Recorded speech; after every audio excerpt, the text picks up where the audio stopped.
कृष्णं नारायण वंदे, कृष्णं वंदे व्रज प्रियम, कृष्णं द्वैपायनं वंदे, कृष्णं वंदे प्रथासुदम। जय श्री हरि दोस्तों। ओम नमो भगवते वासुदेवाय। जैसा कि हम श्री महाभागवत पुराण की यात्रा में थे, तो हमने कल पहला अध्याय सुना था, प्रथम खंड का। आज हम सुनेंगे द्वितीय अध्याय। पहले अध्याय में आपने सुना था कि नारद जी भक्ति जी से मिले थे और भक्ति ने अपनी समस्याएं नारद जी के सामने रखी। अब द्वितीय अध्याय जो है, इसका नाम है भक्ति का दुख दूर करने के लिए नारद जी का उद्योग। यहाँ पे उद्योग का अर्थ व्यापार करना या व्यवसाय नहीं है। यहाँ पे उद्योग का अर्थ है नारद जी द्वारा किए गए सार्थक प्रयास। मैं हमेशा कोशिश करता हूँ कि आपके लिए इस महापुराण को इतना आसान और सरल शब्दों में बचा सकूं ताकि आप भी उसको मन में बिठा लें। नारद जी ने कहा, बाले, तुम व्यर्थ ही अपने आप को खेद में क्यों डालती हो? अरे तुम इतनी चिंतातुर क्यों हो? भगवान श्री कृष्ण के चरण कमलों का चिंतन करो। उनकी कृपा से तुम्हारा सारा दुख दूर हो जाएगा। जिन्होंने कौरवों के अत्याचार से द्रौपदी की रक्षा की थी, गोप सुंदरियों को सनाथ किया था। यहाँ पे गोप सुंदरियों को सनाथ किया था का अर्थ है जब गोप सुंदरियों के ऊपर ऐसा कुछ समस्या आई या फिर उनका आसरा छिन गया, तो भगवान श्री कृष्ण ने उनको सनाथ किया, अर्थात उन्हें सुरक्षा प्रदान की, उनके सम्मान की रक्षा की। वे कृष्ण कहीं चले थोड़े गए हैं। फिर तुम तो भक्ति हो, सदा उन्हें प्राणों से प्यारी हो। तुम्हारे बुलाने पर तो भगवान नीचे के घरों में भी चले आते हैं। यहाँ पर इसका अर्थ है नीच मतलब जो भगवान की भक्ति से दूर हो, जो भगवान को मानता ही ना हो, लेकिन मस्ती मजाक में अगर वो भक्ति करने लगे तो भगवान उसके सारे अपराध माफ कर देते हैं और उसके बाद भी वहाँ चले जाते हैं, सिर्फ भक्ति के लिए। और भक्ति भगवान को सदा से प्यारी रही है। अगर आप भी कभी कृष्ण भक्त रहे हों या फिर हों, या आपने किसी कृष्ण भक्त या उसमें रमे हुए किसी व्यक्ति को देखा होगा, तो देखा होगा वो भक्ति में एकदम तन्मय होते हैं, प्रेम से भाव विभोर होते हैं, नाचते हैं, गाते हैं और अपने प्रिय कृष्ण का नाम लेते हैं। सत्य, त्रेता, द्वापर, इन तीनों युगों में ज्ञान और वैराग्य मुक्ति के साधन थे, लेकिन कलयुग में तो भक्ति ही ब्रह्म सायुज्य है। इसका अर्थ है मोक्ष, मोक्ष की प्राप्ति कराने वाली है, ब्रह्म से आपको मिलाने वाली है। यह सोचकर ही परमानंद चिद मूर्ति ज्ञान स्वरूप श्री हरि ने सत्व स्वरूप से तुम्हें रचा है और तुम्हें साक्षात श्री कृष्ण चंद्र की प्रिया और परम सुंदरी बनाया है। एक बार जब तुमने हाथ जोड़कर पूछा कि मैं क्या करूं, तब भगवान ने तुम्हें यही आज्ञा दी थी, मेरे भक्तों का पोषण करो। जो भक्त होते हैं उनका जो असल में जो उनके अंदर जो पोषण उनको मिलता है वो भक्ति से मिलता है। तो ये एक पुरानी कथा है जिसमें भक्ति जो थी, जब उन्हें भगवान के सत्व रूप से उत्पन्न किया गया तो उन्होंने पूछा भगवान से कि मैं क्या करूं, तो भगवान ने उन्हें आज्ञा दी, मेरे भक्तों का पोषण करो। तुमने भगवान की आज्ञा स्वीकार कर ली, इसलिए तुम पर श्री हरि बहुत प्रसन्न हुए। तुम्हारी सेवा करने के लिए मुक्ति को तुम्हारी दासी के रूप में दे दिया, ज्ञान और वैराग्य को पुत्रों के रूप में तुम्हें दिया। तुम अपने साक्षात स्वरूप से बैकुंठ धाम में ही भक्तों का पोषण करती हो। भूलोक में तो तुमने उनकी पुष्टि के लिए छाया रूप धारण कर रखा है, यानी जहां जहां भक्त जाता है साथ में भक्ति माता उसके साथ चलती है। जब तुम मुक्ति ज्ञान वैराग्य को अपने साथ में पृथ्वी तल पर लेकर आई, सतयुग से द्वापर पर्यंत बड़े आनंद से रही। कलयुग में तुम्हारी दासी मुक्ति पाखंड रूप से रोग से पीड़ित होकर क्षीण होने लगी थी, इसलिए तो वह तुरंत ही तुम्हारी आज्ञा से वापस वैकुंठ धाम को चली गई।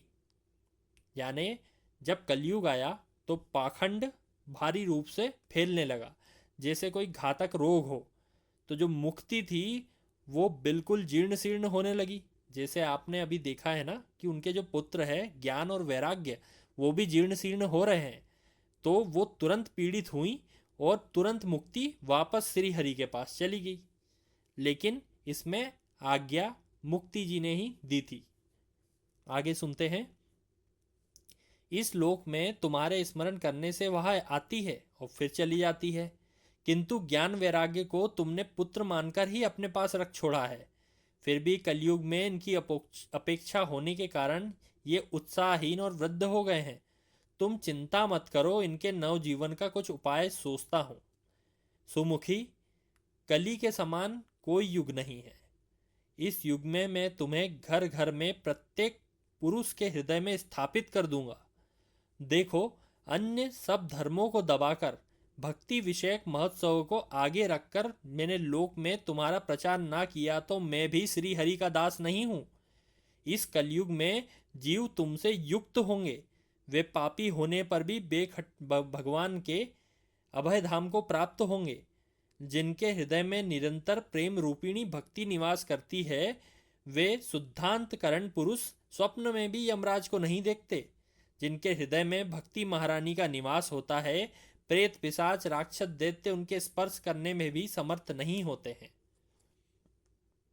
यहाँ पर नारद जी ने भक्ति को कहा कि जैसे एक ये सिंबॉलिक रूप में है, आप इसको ध्यान से सुनिएगा। नारद जी ने भक्ति को क्या कहा कि भक्ति के द्वारा पुकारे जाने पर ही मुक्ति वैकुंठ धाम से यहाँ आती है। इसका अर्थ ये है, अगर आप जीवन में भक्ति करोगे तो ही आपको मुक्ति मिलेगी, क्योंकि मुक्ति अब भक्ति की दासी नहीं है। ये समझे आप। लेकिन ज्ञान और वैराग्य अभी भी भक्ति के पुत्र हैं, लेकिन कलयुग में उनका कोई ग्राहक नहीं है या फिर उनको कोई पूछने वाला नहीं है, तो उनकी दशा खराब हो रही है। लेकिन नारद जी ने कहा कि मैं श्री हरि का भक्त ना होऊंगा अगर मैंने इस कली काल में तुम्हारा प्रचार नहीं किया और घर घर तक तुमको नहीं पहुंचाया। एक बात और ध्यान रखें, इस ग्रंथ से ये चीज बाहर आती है कि भक्ति विषयक महोत्सवों को नारद जी ने प्रचार किया। मतलब अब हम समझते हैं इसको, क्योंकि ये बहुत इंपॉर्टेंट चीज है। सभी चीजों को दबाया नारद जी ने। भक्ति वाले जो महोत्सव है जो आज भी हम मनाते हैं, जैसे गणेश चतुर्थी या फिर जन्माष्टमी या माता जी की नवरात्रि आती है, तो भक्ति विषयक जिसमें हम भक्त बनते हैं किसी के, हम उनकी साधना करते हैं, तो ये वाली चीज़ें नारद जी ने आगे बढ़ाई है, लोक में प्रचार किया है, तब जाके ये प्रचलित हुई है। तो ये बात को ध्यान रखें आप।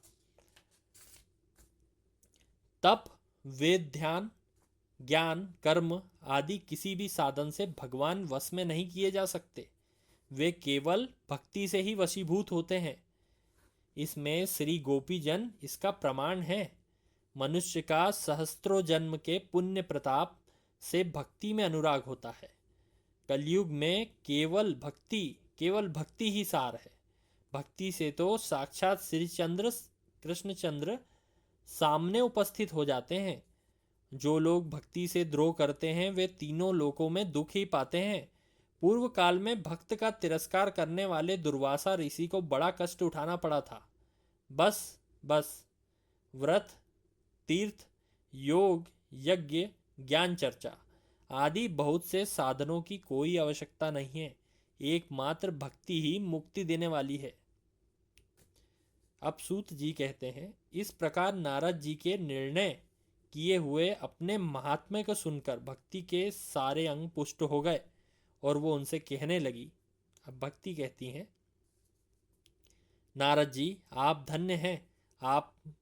आपकी मुझ में निश्चल प्रीति है। मैं सदा आपके हृदय में निवास करूंगी। मैं आपको कभी छोड़कर नहीं जाऊंगी। साधु आप बड़े कृपालु हैं। आपने क्षण भर में ही मेरा सारा दुख दूर कर दिया, किंतु अभी मेरे पुत्रों में चेतना नहीं आई है। आप इन्हें शीघ्र ही सचेत करके जगा दीजिए। सूत जी कहते हैं, भक्ति के ये वचन सुनकर नारद जी को बड़ी करुणा आई।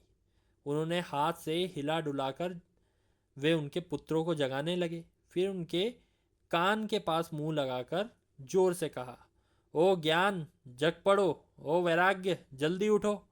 फिर उन्होंने वेद ध्वनि, वेदांत घोष और बार बार गीता का पाठ करके उन्हें जगाया।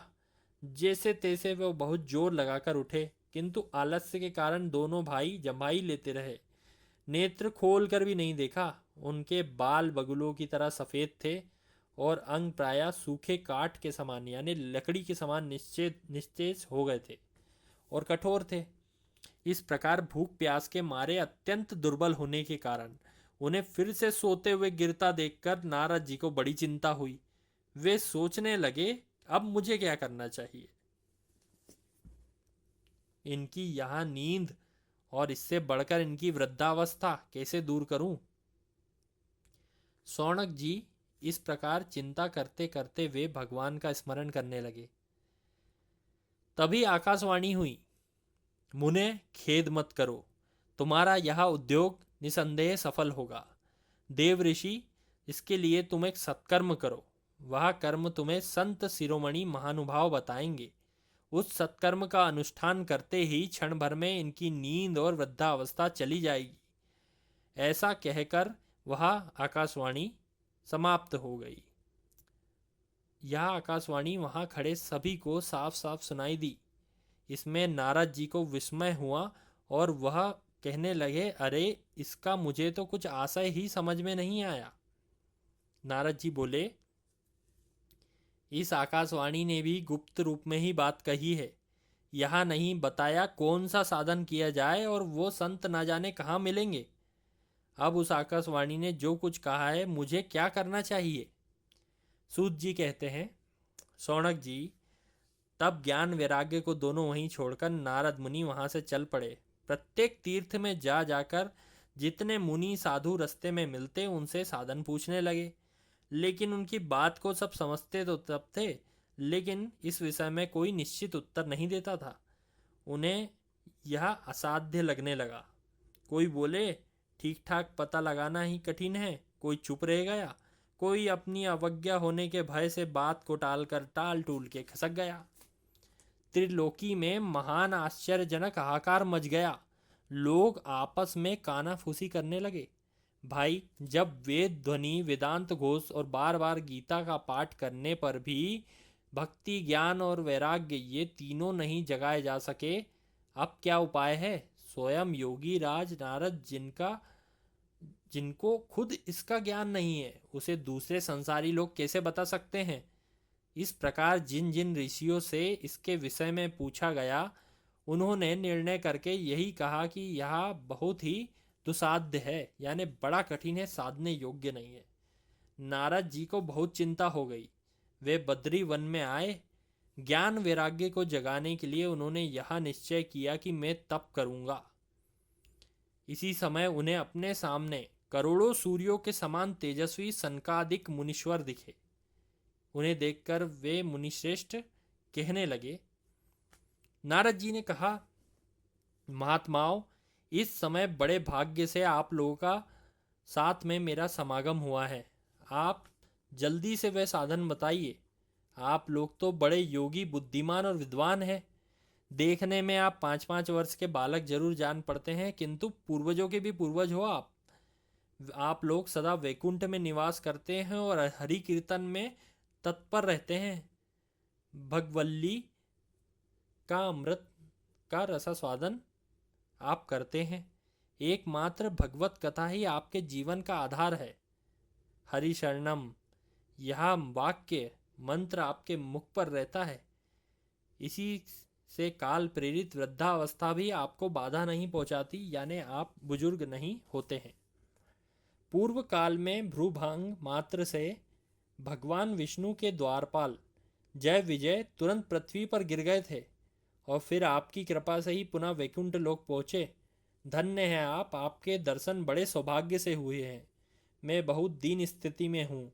आप स्वभाव से दयालु हैं, इसलिए आपको अवश्य कृपा करनी चाहिए। बताइए ना, आकाशवाणी ने जिस विषय में कहा है वह कौन सा साधन है? मुझे किस प्रकार का अनुष्ठान करना है और इसका विस्तार से वर्णन करिए। भक्ति ज्ञान वैराग्य को किस प्रकार सुख मिल सकता है और किस प्रकार प्रेम पूर्वक सभी वर्णों में इनकी प्रतिष्ठा की जा सकती है, कृपया करके मुझे बताइए।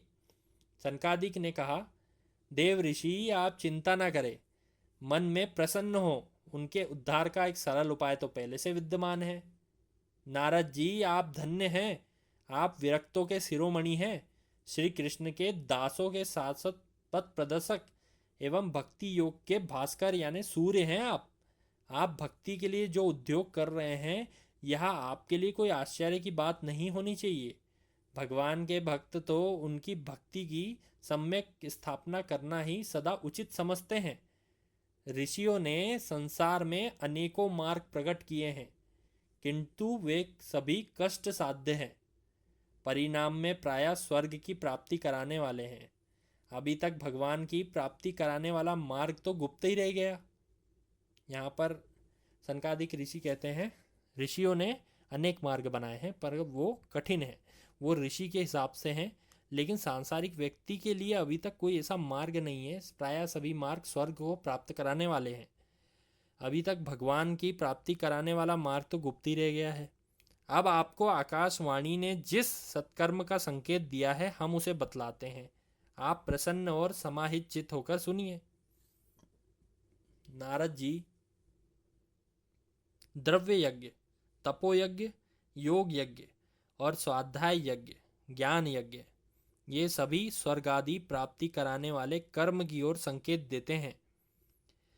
पंडितों ने ज्ञान यज्ञ को सत्कर्म या मुक्तिदायक कर्म का सूचक माना है। श्रीमद् भगवत पारायण है जिसका गान सुकादिक महानुभावों ने किया है, उसके सुनने से भक्ति ज्ञान और वैराग्य को बड़ा बल मिलेगा। इससे ज्ञान वैराग्य का कष्ट मिट जाएगा, भक्ति को बड़ा आनंद मिलेगा। जैसे सिंह की गर्जना सुनकर भेड़िए भाग जाते हैं, उसी प्रकार श्रीमद् भागवत की ध्वनि से कलयुग के सारे दोष नष्ट हो जाएंगे। तब प्रेम रस प्रवाहित करने वाली भक्ति ज्ञान और वैराग्य को साथ लेकर प्रत्येक घर प्रत्येक व्यक्ति के हृदय में क्रीड़ा करेगी यानी खेलेगी। नारद जी ने कहा, मैंने वेद वेदांत की ध्वनि और गीता का पाठ करके उन्हें बहुत जगाया, फिर भी तीनों नहीं जागे। ऐसी स्थिति में श्रीमद् भागवत सुनाने से वे कैसे जागेंगे? क्योंकि उस कथा के तो प्रत्येक श्लोक और प्रत्येक पद में भी तो वेदों का सारांश है। आप लोग शरणागत वत्सल हैं तथा आपका दर्शन कभी व्यर्थ नहीं होता, इसलिए मेरा यह संदेह दूर कर दीजिए। इस कार्य में विलंब ना हो, इसलिए जल्दी बताइए।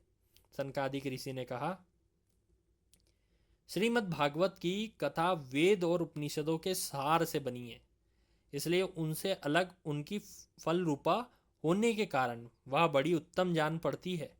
जिस प्रकार रस वृक्ष की जड़ से लेकर शाख तक रहता है, किंतु इस स्थिति में उसका आस्वादन नहीं किया जा सकता, लेकिन जब वही रस फल के रूप में आ जाता है तब संसार में प्रिय लगने लगता है। दूध में घी रहता ही है ना, किंतु उसका स्वाद अलग अलग होता है। जब वह दूध से अलग होता है तो घी का स्वाद बदल जाता है और वह पौष्टिक भी अधिक हो जाता है। खांड ई के और छोर सब तरफ व्याप्त होती है, यानी जो गुड़ है वो गन्ने के सब तरफ होती है, लेकिन अलग होने पर उसकी मिठास बड़ी अच्छी होती है। ऐसी ही भागवत की कथा है। यह भागवत पुराण वेदों के समान है। श्री वेद व्यास जी ने इसे भक्ति ज्ञान और वैराग्य की स्थापना के लिए ही प्रकाशित किया है। गीता की रचना करने वाले भगवान वेद व्यास खिन्न होकर अज्ञान समुद्र में गोते खा रहे थे। उस समय आपने ही उन्हें 4 श्लोकों में इसका उपदेश दिया था। उसे सुनते ही उनकी सारी चिंता दूर हो गई। फिर भी इसमें आपको आश्चर्य हो रहा है और आप हमसे प्रश्न कर रहे हैं। उन्हें शोक दुख का विनाश करने वाला श्रीमद् भागवत पुराण ही सुनाना चाहिए।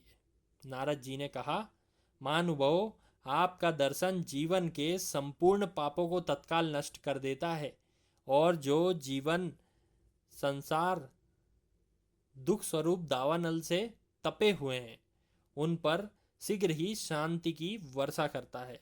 यानी जो जीवन जो है सबके संसार में दुख स्वरूप दावानल यानी दुख की अग्नि, तीव्र अग्नि, जैसे जंगल में दावानल फैलता है यानी जंगल की आग जो तेजी से सारे जंगल को जला देती है, वैसे ही दुख के ऊपर आपका दर्शन शांति की वर्षा करता है। आप निरंतर शेष जी के सहस्त्र मुखों से गाए हुए भगवत कथा अमृत का ही पान करते रहते हैं। यहाँ पर शेषनाग जी की बात हो रही है जो अपने 1000 मुखों से भागवत कथा अमृत का उद्घोष करते हैं, जिनको सनकादिक ऋषि हमेशा सुनते रहते हैं। मैं प्रेम लक्षणा भक्ति का प्रकाश करने के उद्देश्य से आपकी शरण लेता हूँ, और जब अनेक जन्मों के संचित पुंज का उदय होने से मनुष्य को सत्संग मिलता है, तब वह उसके अज्ञान जनित मोह और मद स्वरूप अंधकार का नाश करके विवेक का उदय होता है। इति श्री पद्म पुराणे उत्तरखंडे श्री महाभागवत महात्मने कुमार नारद संवादो नाम द्वितीयोऽध्यायः।